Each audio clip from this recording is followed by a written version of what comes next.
back and ready to roll. This is episode number 41 of the Shutdown Inning podcast. It's been a little bit, but we are back. Stephen Rissotto here with Tylor Hall as always. Tyler, what is happening? Hey, everybody. Yeah, dude. Just trying to. I'm glad we got baseball to talk about today because I've been kind of down in the dumps for a few days since the football game on Sunday.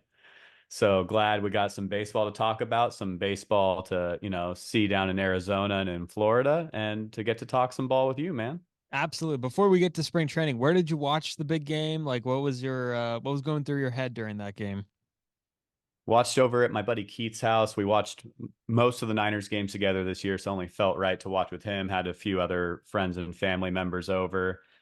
And started off pretty high. They got that lead, and then as the game kept going, kind of saw how it was gonna probably end up, and it was a tough one, man. I'm glad that I love baseball a lot more than football. Otherwise, this one would feel like the 2002 World Series to me all over again. Yeah, that's the comp that I've been seeing around Twitter and social media that this one's equivalent to the 2002 World Series, which is pretty unfortunate. But I was at a we had our newsroom here at San Francisco State. We had a little bit of a party. So we went over one of our staffers' house and there's about 10 of us maybe more. And we watched in distress the whole time. And it ended up not being a good outcome. And when the game was over, there's a mourning process, and then we played Mario Kart. So shout out to our friend Jake McKinley. So loves that game. Nice. But on the Wii, by the way. Not a lot of people have Wii's, Okay. but the girl whose house we were over, she had a Wii. So All right. had a Wii. Um, but yeah, that page is turned, and I think Mike Kruko always says it. After the Super Bowl is over, it is time for one thing: baseball. So spring training, Absolutely. pitchers and catchers reported. I don't know about you, but I'm sure you're going to agree with me on this. I love seeing the first day, like bullpen sessions, what new players and new places look like. It's always so much fun. Yeah, it's really cool just to kind of have, it's not real baseball yet, but we get to see Major League Baseball players on a major league field or in a major league bullpen. They always show like the shots from behind the catcher in the bullpen, and just hearing that thump of the ball against the catcher's mitt is always kind of a cool feeling, and it just kind of gets the juices flowing again. Here we're what, a month and a half from opening day now. Month and a half. It seems like so far. This was a long winter, I think, just because of a lot of the inactivity, but it was also a quick winter, and I feel like every winter is like that. And spring training's a time where, a lot of the players on, the East Coast could come over to Arizona or Florida and get some sun for the first time in a long time and get some bullpens in and um I don't know. I feel like a lot more position players are reporting this early in spring. I know it's not for a few days until after the pitchers and catchers report, but like there's a good amount of position players that are there too. Yeah, it's always cool to kind of just see who shows up early. I mean, if you're a Giants fan, you probably saw Jung Hoo Lee is in camp. I know he's been down in Arizona for a while anyway, but that he's there, he's got a lot to learn this year, not just Major League Baseball, living in a new country. So you get guys, they're in whole new situations for the first time in their life. And so, yeah, it's cool to see some of those guys just get to work early and start acclimating. So if I was all these guys live in Arizona basically, and I guess Florida to a lesser extent. But we hear about people that live in Arizona and um almost like most of the Giants, I'd assume, live over there. Probably that might be a stretch, but it seems that way. And like I would report in January if I could. Like living in Arizona seems such like a luxury. I know the facilities are open, so really cool that a lot of these guys get to like hop in their car and drive a few miles to the field. But Yeah, it just adds, especially for the players with families, it just adds extra time that they're with their family all the time. They don't have to move their family to Arizona for a couple months if they want to be with their family. So makes a lot of sense for everybody involved. I know there's some tax benefits being in Arizona or Florida with your permanent residence as well. So just makes a whole lot of sense. And the weather's awesome during the winter when you're not playing down there. So and imagine walking like through a mall at any point during the winter or during like spring training, like you would probably see that there's probably a bunch of baseball players that are just walking around the city and the cities, I guess, cities in Arizona. But yeah. all the gated communities have like four or five guys living in them, and the neighborhoods have four or five guys living in them. Arizona's the place to be. So, Yeah. um, anyhow, we had to start with spring training. It's obviously coming up. Um, speaking of, well, I guess that's not a good transition, but we can hop to the newest Speaking stuff. of players or teams trying to acclimate to new conditions, the A's have gone back to the city of Oakland now, and they're asking them to extend their lease at the Coliseum through, I think, the 2027 season. So they're basically asking them to help them out for 3 more years. We talked about last episode how the A's are kind of just rummaging around trying to find a home for after this year. Yeah. Um, Obviously, the players' union isn't too happy about that because their players won't know where the hell they're going to live. And so now the A's are kind of, not fully crawling back to Oakland, but asking Oakland for a helping hand. I don't know how you feel about this, Stephen, but I think they should tell John Fisher to stick it where the sun don't shine and to good luck since he doesn't want to be in Oakland. Then we're not going to bail you out. Yeah, this is like a total like hands on knees situation. Like, and there's a lot of people that think that this thing's not going to happen, and a lot of people that have the odds at like 30-70, and a lot of people that have the odds at 50-50, and not many people having the odds in the A's favor of moving to Vegas. There's even the sure people have like a little bit of doubt in their mind, and the A's kind of crawling back to Oakland, um, because they are going to need a place to play before, the proposed move, which, and what I mean by, it might not happen is that the ballpark, there's no progress on it, right? They have the land, Yeah. but there's no progress. They're not building. Is it really going to be ready for 2028? I don't think so.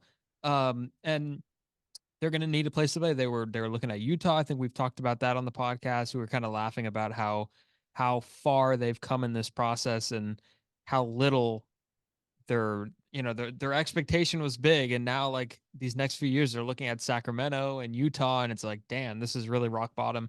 And now, possibly Oracle Park, and now crawling back to Oakland. And I think it's got to be a really, really tough, if Oakland's gonna, if Oakland's gonna agree to this, they have to be tough with the parameters and what they're asking. Like they really have to be tough with it. um I don't want to say that they should close the door on letting John Fisher renew or extend the lease, but it's got to be a fair deal. It's got to be a fair deal to make sure that the people in Oakland are respected, the Oakland sports fans are respected, and that John Fisher is not going to walk all over them one last time. Yeah, I think they definitely need to make sure they're not it's not like a full on bailout. Because I'd made a comment on Twitter, when this news broke, and I said, tell Fisher to kick rocks. And someone said, well, the money that they would get would go to the city of Oakland and their residents, and create jobs. And, to an extent, I understand that you want to take care of your citizens, but how many jobs is it actually going to create if they're still going to be leaving after 3 years? Are a lot of people going to be going to A's games to support a team that basically doesn't want to play for their city anymore? I don't know. I feel like it probably wouldn't be. Um, so yeah, there's a lot to dig through there. It's just really funny to me that Fisher, after basically giving his finger to Oakland for the past who knows how many years, is now saying, "Hey guys, we want 3 or 4 more years at the Coliseum. Is that cool?" Yeah, and it's like they're gonna play there for 3 or 4 more years. Can that place even take 3 or 4 more years? I think if the A's would have done some work, and I don't know who's responsible for doing the work, but if the A's were, I'm gonna blame it on the A's. If the A's were to do some work to that stadium years ago, it would not be the place that it is now.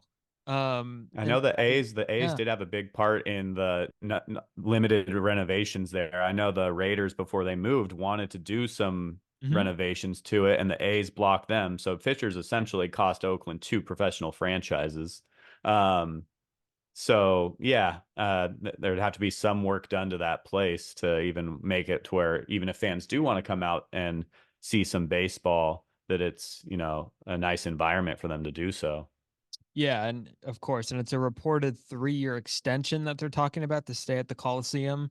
They met with the Oakland and Alameda County officials, and the 3-year deal, would that take them? So that would be 25, 26, 27. So that would Yeah. be enough of So, what they need possibly. And then you hope that that but ballpark yeah, even is. Vegas, like you said, like their renderings for their ballpark, I think, was for like 30 something acres, and they have 9 acres on the strip if that's where they end up Mm. trying to build this thing. So their plan doesn't even fit where they can do it. So I mean, if anything, this is just exposing Fisher and Dave Cavill for how poorly they run their business and their operation.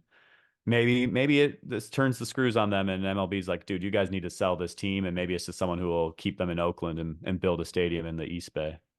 Yeah, and the Oakland mayor, Shang Tao, she's been saying this entire time that there are people in the Bay Area that would keep this team in Oakland if John Fisher's willing to sell. And the fact that they didn't, they made a few moves. They got a bunch of former Giants in there, Ross Stripling, Scott Alexander, Alex Wood, which is kind of funny. And I was thinking about it, like I read a note the other day that the A's and the Yankees are the only teams without a City Connect jersey. And the Yankees, obviously, they've been hush on it because they like the tradition of pinstripes and all of that, and it's a tradition thing. But the A's, like, why? Where's the City Connect? What's their excuse?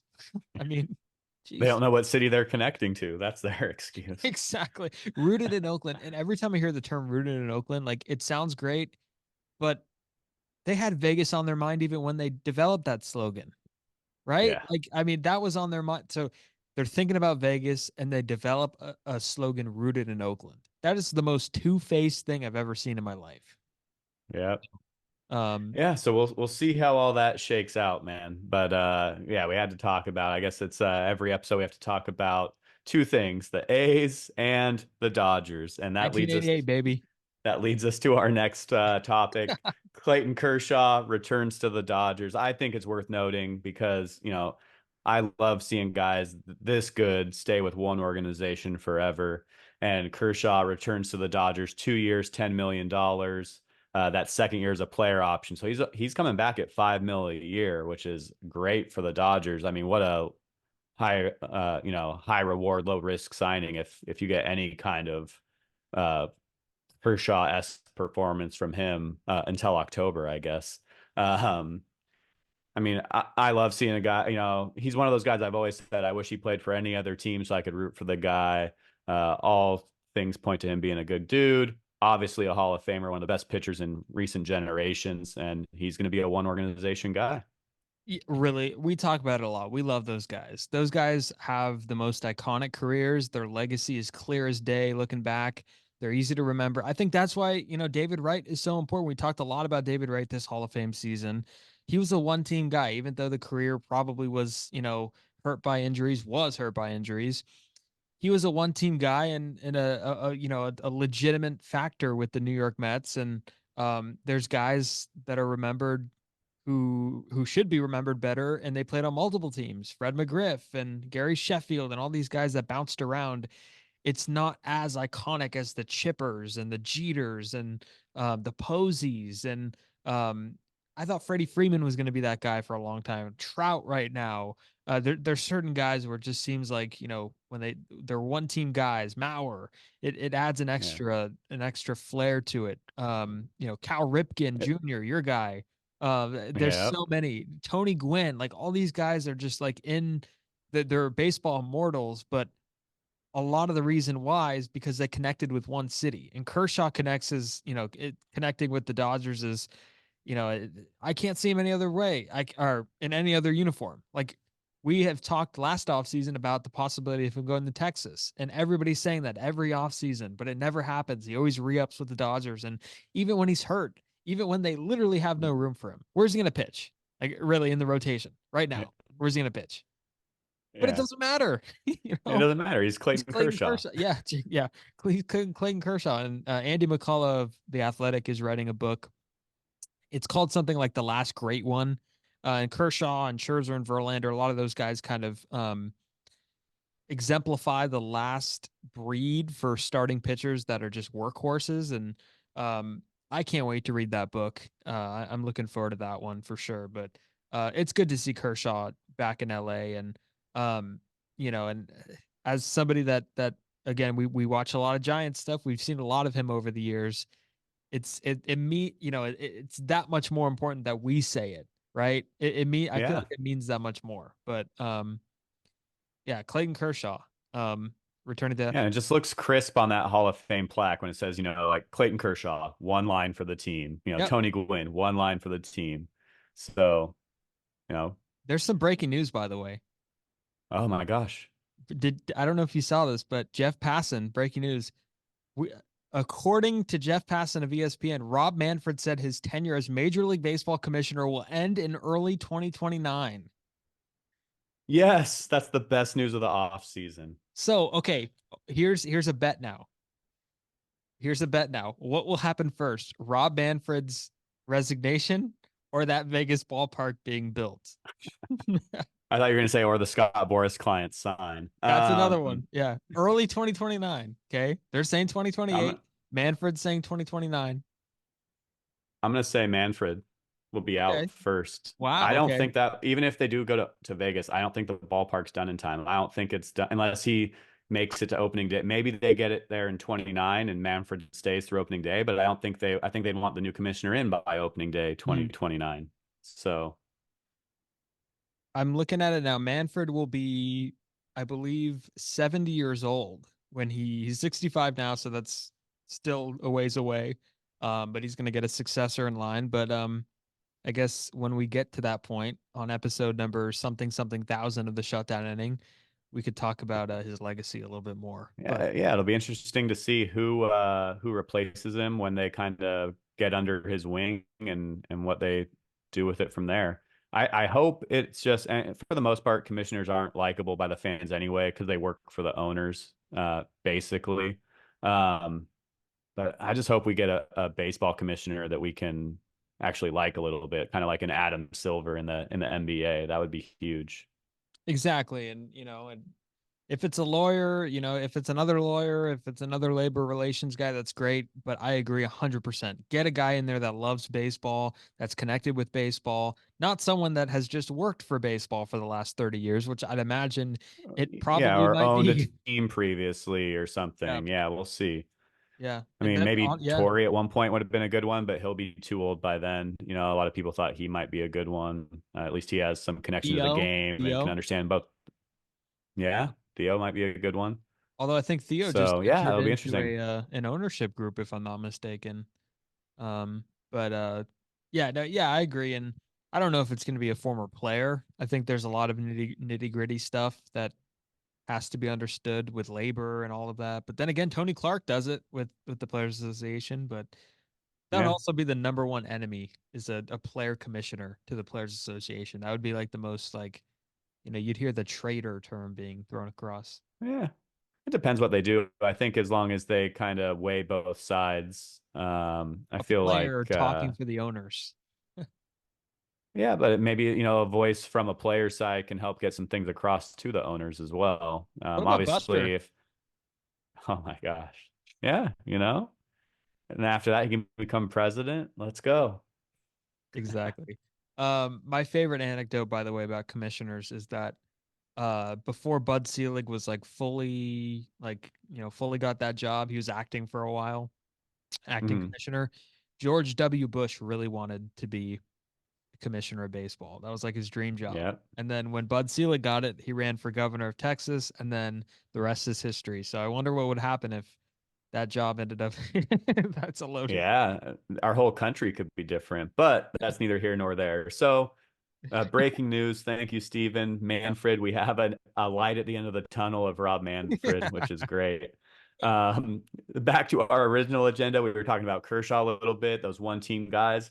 Looks like we might be setting up for another one team guy for one of the brightest young stars in baseball. Bobby Witt Jr. signed a massive extension with the Kansas City Royals. 11 years, 288.8 million guaranteed. There are some options in there for Witt to opt out after years 7, 8, 9, and 10. But then the club, after those 11 years, has three club options for around 30 million per that could make that total payout up to almost 380 million and have Witt in the Royals blue for the next 14 years, which would I think, let me pull it up really quick. That would put him through age 37 season. So definitely, he's almost like he's a pretty much a five tool guy. He can hit, he can throw, he can run. I mean, he could be a 40-40 guy at some point. And he's going to be locked down in Kansas City for at least the next potentially 7 to 11 years at least. Yeah, incredible player, and he's still young. This is going to be his age 24 season, and he's overlooked. I was just telling you this before we started recording. He's overlooked. He was a 30-40 guy last year, and almost a 30-50 guy, and Yeah. we don't even realize. Like I feel like I didn't even realize that. Maybe because Yeah. the I mean, Royals just aren't good. We're not paying enough attention to him. But 30 homers, and you 41 had steals. Acuna go what, 40-70. Yeah, So I mean, so if that would happen in another year, maybe that would have gotten a little more shine. But at his age, that's not going to be the first time he does, or the last time he does that, most likely. So, yeah, no doubt, no um, doubt. He's going to be an MVP guy, MVP candidate for a while coming up here, and good player. And I think when I think of Bobby Witt Jr. and I think of a few other guys in baseball, it's like the players, the players that come from baseball families have such high expectations. And of course, Bobby Witt's, dad played in the big leagues, and there's guys around that also have the same pedigree with family playing. It's tough to live up to that. And when these guys yeah. like are playing and playing well and are getting rewarded for it, it's good to see because for a lot of their life it was a lot to live up to. And here's Bobby Witt Jr. kind of, making a name for himself, not for the family, but for himself. And it's funny because I was looking on his baseball reference page. He has three brother-in-laws that are former or current Major League Baseball players. So the sisters, it's a baseball. I'm not going to say what I was going to say. It's a baseball family. It's a baseball family. So, Yeah. but yeah, no, really, I really mean, cool yeah. for I mean, you Bobby look Witt. at it. Yeah, I think, just having that pedigree and just understanding the grind that you have to go through to be a Major League Baseball player. I mean, Biggio's kids, and a lot of them are on the Blue Jays, but you got Biggio, Vladdy Jr., Tatis. These guys grew up around the game. They grew up in major league clubhouses, and they saw firsthand how hard they have to work to get there. And it's crazy if you look, like most of them are better athletes or better baseball players at the MLB level than their fathers were, which yeah. is, and we're talking like some of those guys are Hall of Famers.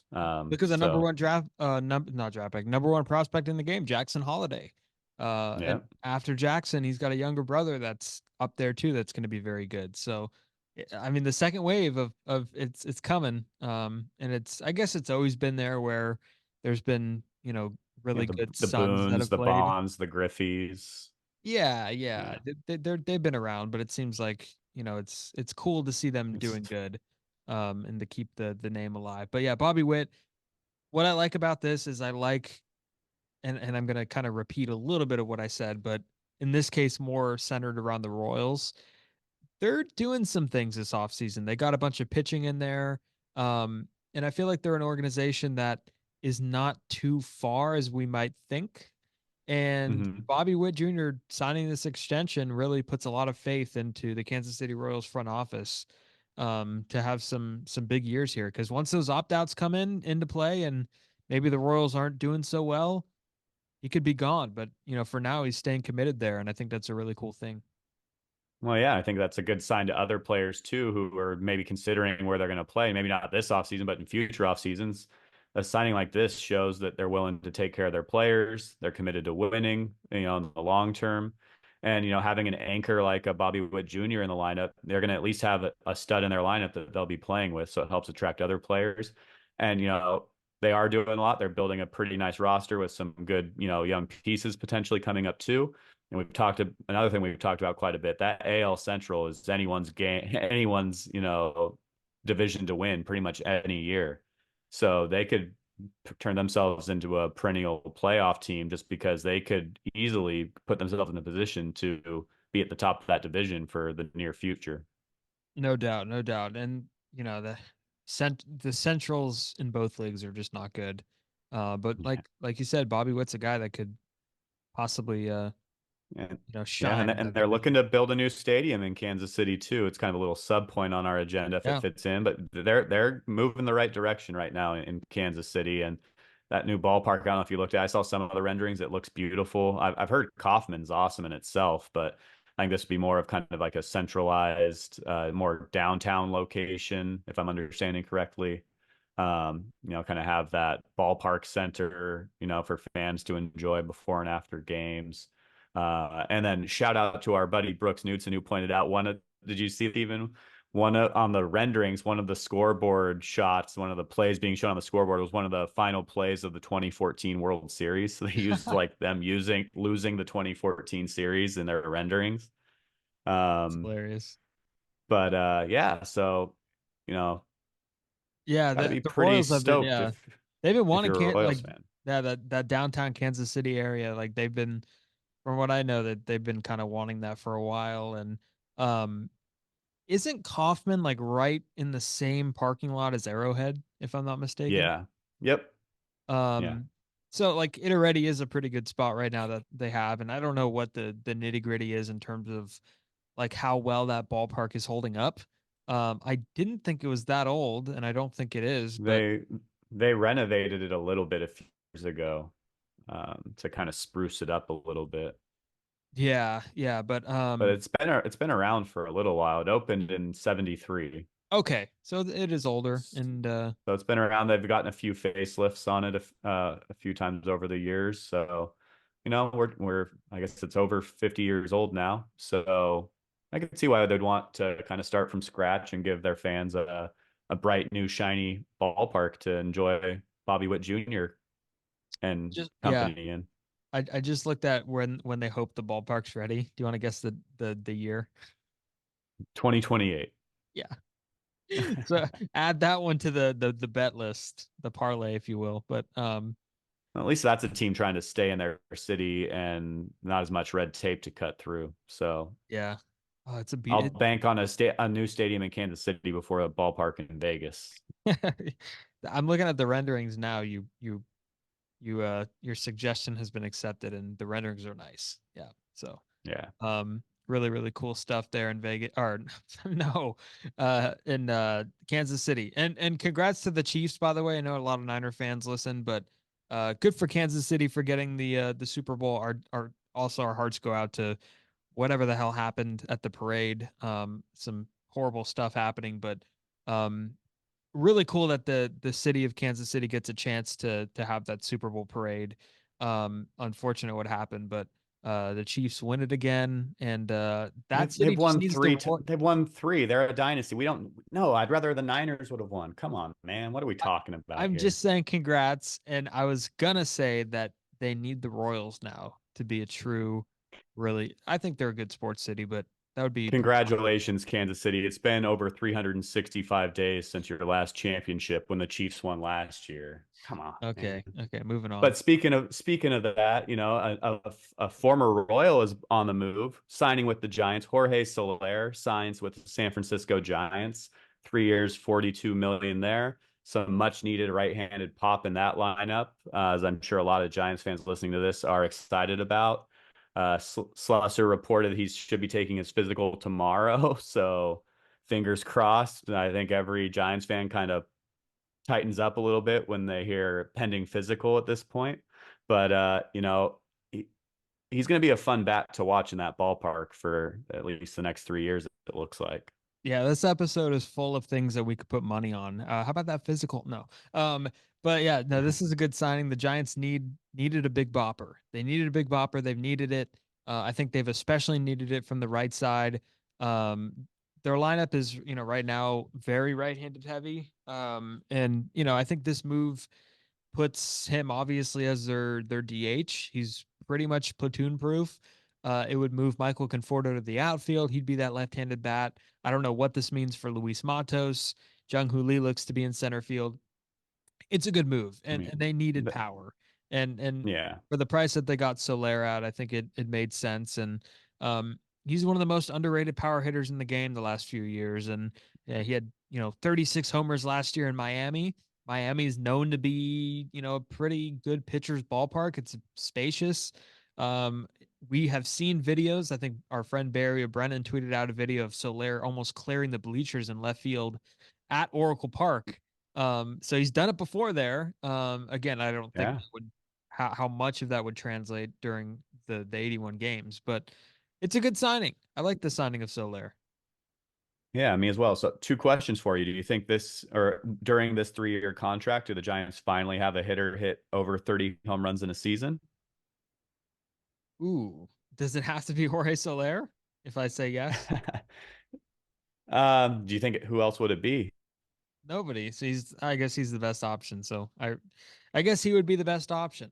But it just seems I very think he's difficult. probably going to be in the lineup every day. 81 games are going to be on the road as well. That's true.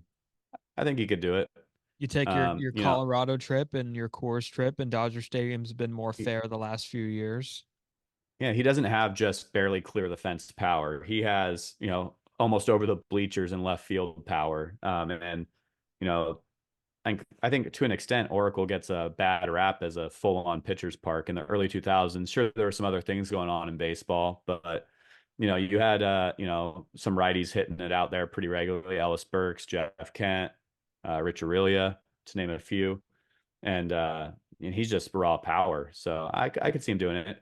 The other question I have for you: what do you put the chances at now that the Giants move either a Conforto or a Davis now? Because there's not a lot of wiggle room in this lineup now when you have a full-time DH.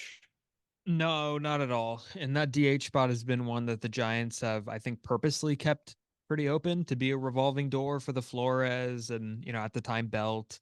There's been a few guys Mhm. that have been, getting a lot of reps in that spot, um, in recent seasons, but it does make it hard. And I think I thought of Conforto as being somebody that could be moved. I think it increases the possibility of that happening, but I also think that he's one of the few possibly everyday left-handed bats that they have. And maybe Yeah. that's someone you would want to keep in the lineup. Davis, I think, could have already been traded by now. He won his arbitration case. Big deal. It's like 400 grand or whatever it was. Stupid. And maybe you just let Casey Schmidt play there. Maybe you sign a Matt Chapman still. There's still things that could be done that makes JD Davis a little bit more expendable. But um, yeah, it does make things harder with an everyday DH, but I also think the fans will welcome it just because it does have that stability. And I think fans had a tough time going from the Bochy era Giants to the Kapler era Giants. And with Bob Melvin, I think it could be a blend of both. And I think having a few everyday guys in there who you don't have to worry about moving around against a lefty or righty would make that happen. Yeah. Agree with you there, my friend. So yeah, but hey, at least the Giants have a free agent bat to be excited about pending physical. Yeah. And we'll see where the rest of the chips fall because there's still a lot of activity that can happen for the Giants and every team really right now. Uh, you know, adding players, making some adjustments to their rosters. So Yeah, no doubt. And I guess speaking of the rosters, because since you've had all the good transitions here, I want to sneak one in. Speaking of all the rosters, USA Today, that was not a good one. USA Today came out with a team projection list, team win total projection list, and um, I guess as we know, these are never 100% good. But they're projections, and projections, a lot of teams look at them and either like them or dislike them. Fans do the same thing. So we're going to kind of break down what we see with these projections. Starting in the American League, we take a look at the American League East. It has the Red Sox in fifth place, 77 and 85. The Rays, 85 and 77. So this is expected to be a really good division if the fourth place team has 85 wins. Toronto, 86 and 76. New York Yankees, 90 and 72. That was a big jump from they were around 500. And the Orioles, who go down a little bit, at 93 and 69. Anything jump out in the East? I mean, I still don't know why everyone loves the Yankees so much. I Like don't either. Yeah, I good don't point. get how they're like a 90 win club. I think 93 for the Orioles might even be a little low. They're coming off a 100-win season. They did lose potentially Bradish, I believe, to a UCL injury. I guess he's going to try to pitch through that. Um, I mean, like you mentioned, this is a strong division. If you think four teams are going to win at least 85 games. Um, but other than, I guess what jumps out at me most is Yankees in second with 90 wins just because they're the New York Yankees. Mhm. Yeah, yeah. I mean, they've been really overhyped, and even last year, it's like, are the Yankees going to get back in this? And it's like, dude, they ended up finishing like a game below or 500. It was weird, but I don't expect them to be that great at all, to be honest with you. Um, I think they're definitely going to get their 80 wins, 80 something wins, maybe 85 wins. Juan Soto's a big addition. They kind of revamped their outfield. Judge is going to play center, but they're a wild card team at best for me. And Baltimore, I think, is better than 93 wins if they won 99 last year and they just traded for Corbin Burns. Um, uh, Yeah. in the Central, we talked about it. You mentioned how this is never a good division, and USA Today is kind of agreeing. Chicago White Sox 95 losses, Kansas City 70 and 92, Detroit 80 and 82, Cleveland right at 500, Minnesota 85 and 77. Um, yep, lackluster. Not much. Yeah, I mean, this is one where I'm just like, yeah, I mean, they're probably all going to finish in that range. Who knows what order it'll actually be in, but I feel like those records are just about what you'd expect for the Central. Um, yeah, I mean, it's just kind of there, and we have to know that they play baseball, to be honest. No, not to be too harsh if any of their fans are listening. I mean, we're Giants fans, so it's not like we have a great product the last couple of years, but yeah, I mean, it is what it is. We just went from four teams, 85 wins or more in the East, and then four teams, 500 or worse in this division. So Yep. nothing really jumps out at me on this one. You could throw these all in a cup, shuffle them, and spill them out, and put them in a different order, and I'd be like, yeah, looks fine. Exactly.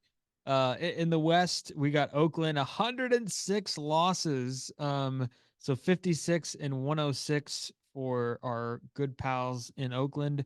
Remember, they finished with 112 wins, so they're projected to win six more games, which is interesting. Angels 72 and 90. Texas, the defending champions, 88 and 74. Seattle 89 and 73. Wow. And Houston 91 and 71. So a third place projected finish for the Texas Rangers, the world champions.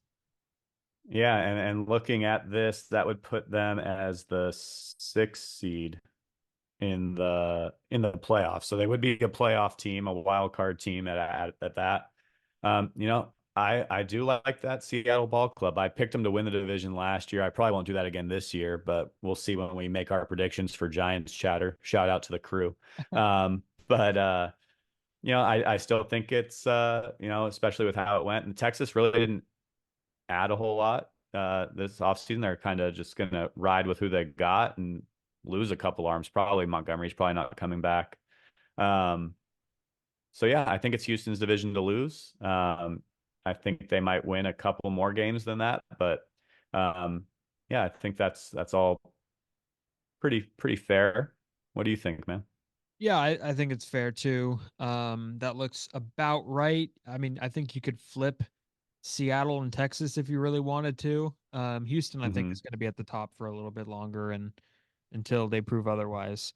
But Yeah, yeah, I think Texas and Seattle could definitely be flipped if you want them to. But yeah. the Angels and the A's look right at the bottom. Um, and then, going to the National League in the East, Washington 68 and 94, the Mets 78 and 84. So the Mets get a little worse. They were at 500 or around there last year. Phillies 89 and 73, the Braves 98 and 64. This again looks about right. But I want to see how good the Marlins get. They didn't add, I don't think they've added a free agent yet, which is interesting, but um, They had maybe. a Gabe Kapler. What do you mean? Oh yeah, and Kirk Casale. That was when Kirk Casale signed. Everybody's like Gabe Kapler did that, but Yeah, I mean, I'm pretty okay with this. I do think that the Marlins could be a little bit better than that 78 and 84. The Mets, I'm not even like if I was a casino, I'd put like no line on the Mets because who knows what yeah, team's going to show up there. Um, and seeing those Braves at 98 wins, I totally get it. They're an amazing lineup, some solid rotation there as well. We'll get to it in a minute, but that puts them second best record in baseball behind you know who. And I've seen a lot of people say that maybe the Dodgers might not have as much an easy time in the National League as most people think because of those Braves. And so I think that they're right pretty close to that 98 and 64 mark. Yeah, they're really good. They got an infield that plays every day. They got a good staff, good bullpen. They're going to be unbeatable for a while. Um, They have an outfield that plays almost every day too with yep, Acuna and Harris. yep, Like, all those guys. Um, should have brought that up too. Uh, Central, National League Central, Pittsburgh 72 and 90, Milwaukee right at 500.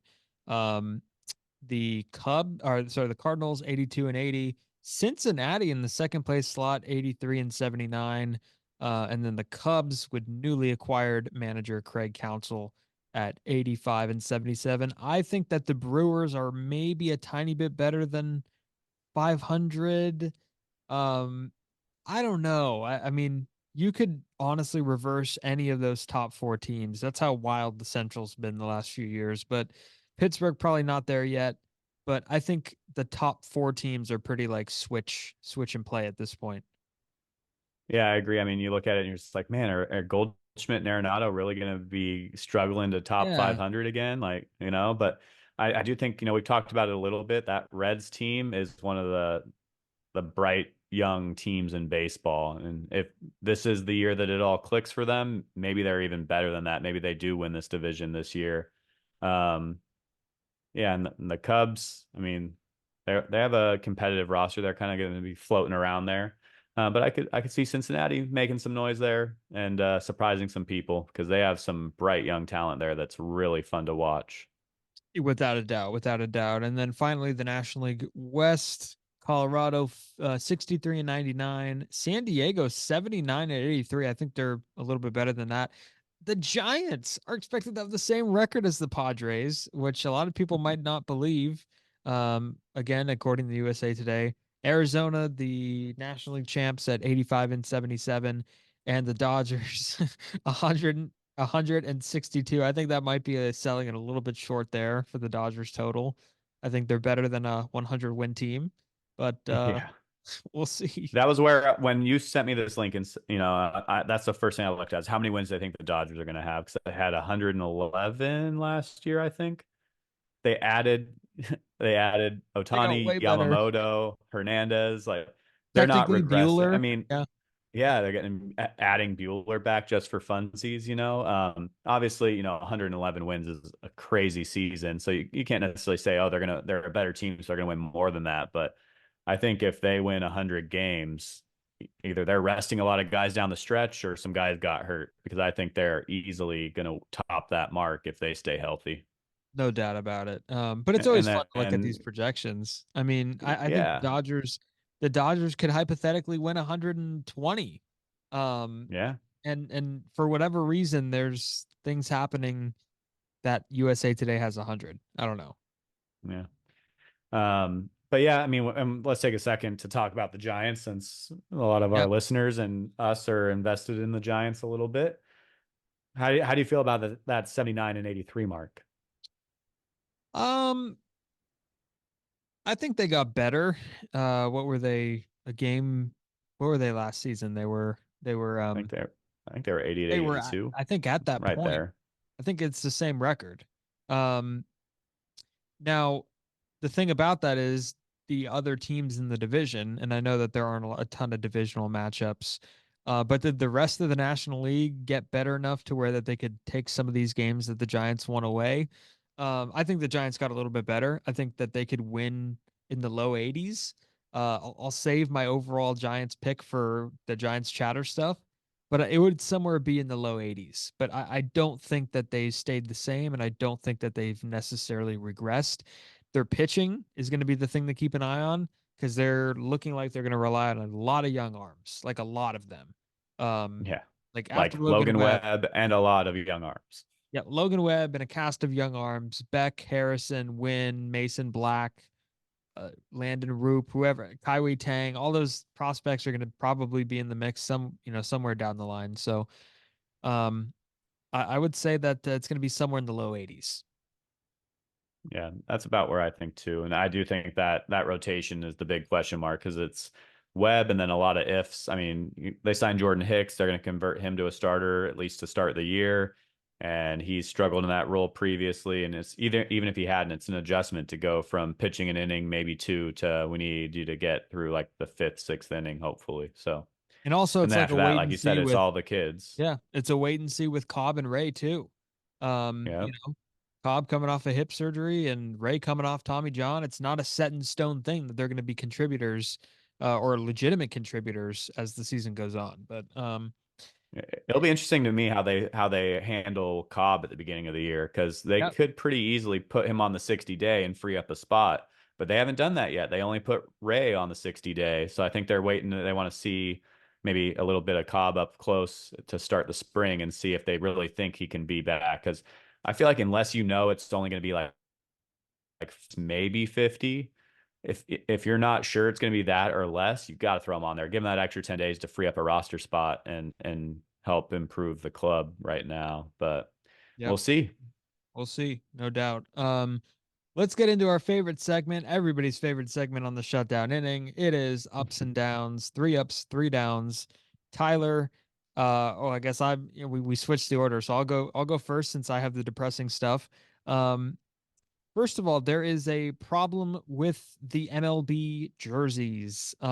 This is the big story. The first few days here, spring training, is that there's some controversy with the way Fanatics is handling the jerseys. They're not too good. Um, Nike is getting criticized too because technically they're a part of this too. But a lot of players are complaining that they look like replica jerseys, and I've seen Yeah, they pictures. look like jerseys. They do. I've seen pictures. They look like jerseys. They do not look like good jerseys. According to Angels outfielder Taylor Ward, he said, "quote It looks like a replica. It feels kind of like papery. It could be great when you're out there sweating. It may be breathable, but I haven't had that opportunity. I haven't had that opportunity yet to try that out. But from the looks of it, it doesn't look like a $450 jersey. So that's Yeah. an Angel player right there talking. Not a Yeah, and good." I've seen some other guys just say it just doesn't fit. It just feels different when they're wearing it. And, baseball players are creatures of habit. They're used to how it's going to feel when they're out there, what they perform in. And fans aren't happy with it, players aren't happy with it. It just looks like they're like, what's the cheapest way we can make these jerseys and let's get them out there. And that's what we're looking at right now. So, Yeah, and it does look like a replica. I'm looking at a picture right now. There's multiple examples of these things looking like replicas. So I figured that needs to be addressed, and that is down number one. Down number two is that the Giants made a poor decision by partnering up with a self-driving car service called Cruise. They ended up having a bunch of things happen to where they shut down all operations, and now they're trying to recover by um partnering with like the literal opposite of Cruise, Chevrolet. The Chevrolet patches, I think if they are gonna partner with the brand, the Chevrolet patches don't look bad. If there has to be something on the sleeve, you know what I'm saying? If there has to be something on yeah. the sleeve, the Chevrolet thing doesn't look good. I'd prefer, and I'm sure you probably agree, nothing on the sleeve, but if there has to be, I'm glad that it's a cool looking logo. The Cruise thing just wasn't working out. Yeah, I wasn't a fan of the cruise patch. I saw I'm not sure it's the official one. I'm pretty sure it is if they released it, but the Chevy patch does it looks decent. It looks fine. It looks like it could be just like if you were watching it kind of zoomed out and watching a guy on the field, it could be like one of those like, memorial patches on the side of their jersey. It's like a little rectangle, says Chevrolet, and I think the EV is in orange or something to bring a little orange to it. So it is what it is. I'm not, I agree that the cruise was an interesting one. I guess you could say they got rid of their self-driving manager and their self-driving sponsor. So, yeah, I mean, we'll see how it goes. I think Chevy will be around a bit longer than Cruise. Yeah, no, I agree. And final thing here, MLB Network's been doing their top 10 lists at each position, and they really, really messed up with the relief pitching one. It was an awful list to say the least. And again, it's hard to look too much into, lists of these capacities of this capacity. But this one just kind of got, grinded my gears just a little bit. And I think that I'm trying to pull it up. I just had it. But they basically left off a lot of the key relievers in baseball, and I'm going to read a list to you right now. Jose Alvarado is number 10 with the Phillies, Chris Martin of the Red Sox, David Bednar of the Pirates, Brian Abreu of the Astros. Edwin Diaz didn't pitch last year, and he's with the Mets at number 6 on the list. Didn't pitch. Duran is really good with the Twins. He's 5. Evan Phillips of the Dodgers 4. Pete Fairbanks is 3. Ryan Helsley's 2, and Devin Williams with the Brewers is 1. Now they left off Emmanuel Clase, they left off Josh Hader, they left off Ryan Presley, Jordan Romano, Camilo Doval. What are we doing, MLB Network? Take these lists a little bit more seriously. I mean, you left off some of the best relievers in baseball. I mean, it's ridiculous. Even the guy in Cincinnati, Diaz, he's good too. Edwin's brother, and they left all of them off. And Edwin didn't pitch. I'm going to keep going back to that, but horrible Yeah. list. Yeah, it's a interesting list. I'll give you that for sure. I think some of the names you reeled off definitely are more deserving than these ones on here. I mean, every team has at least one really solid reliever, so it's a little difficult to do the list. But yeah, this is. I mean, Edwin Diaz hasn't pitched in over a year, and you're already saying he's going to be the sixth best reliever is an interesting choice.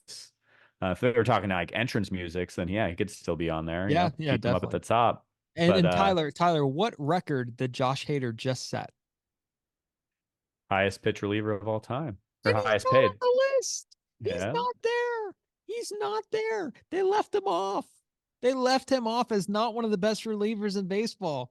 And he just got paid the highest amount of relievers ever been paid. What are we Dude, doing? you just reminded me of like Gary Radnich, like and another year, and another year. What happened? Yeah. Yeah, that was a terrible. That's not the best work that MLB Network's put out. We'll leave it there, I The guess. shredder needs to be shredded. That's awful. That is awful. Shred the shredder. Oh God. But yeah, those are my downs. All right. Well done, my friend. Yeah, we'll finish it on an up note. We'll go to three ups.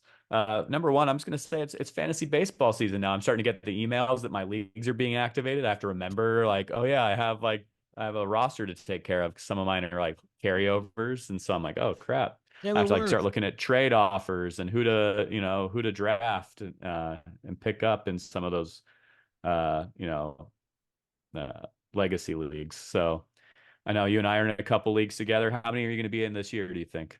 Like 6 or 5 or 6, I think. I had to like cut myself Yeah. off, but 5 or 6, a bunch of them are going to be redone. I have one with my buddies from high school, all the guys that I played baseball with. We have a league, we go and draft in person.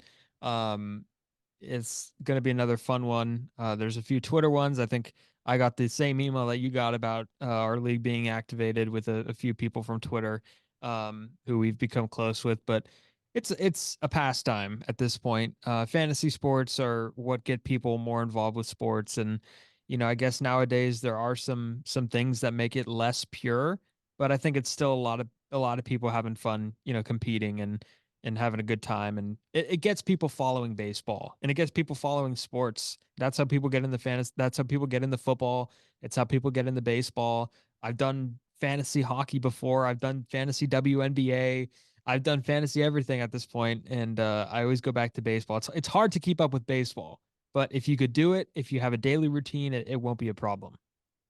Yeah, I just make it part of my routine to like, all Yep. right, like this point in the morning, I sit down for a few minutes, I set my lineups, make sure my starters are going that day.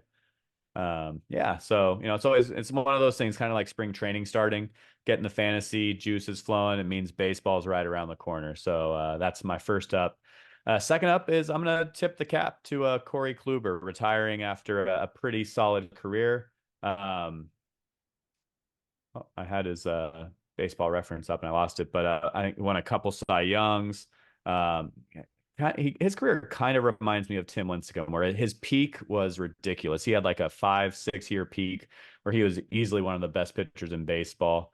Yeah, two Cy Youngs, garnered some MVP votes in a few seasons. Led the league in complete games a few times, starts, best ERA, innings pitched. So for that peak, he was one of the best pitchers in baseball.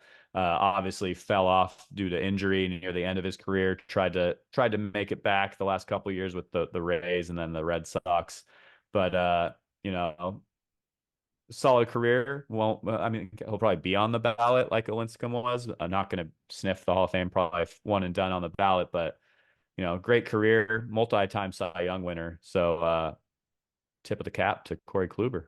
Yeah, really good. I mean, really good slider too. That slider was just a wipeout pitch for him, and he pitched in really big games for Cleveland. And like you mentioned, he's in that category that Lincecum comes in. That I would put DeGrom in.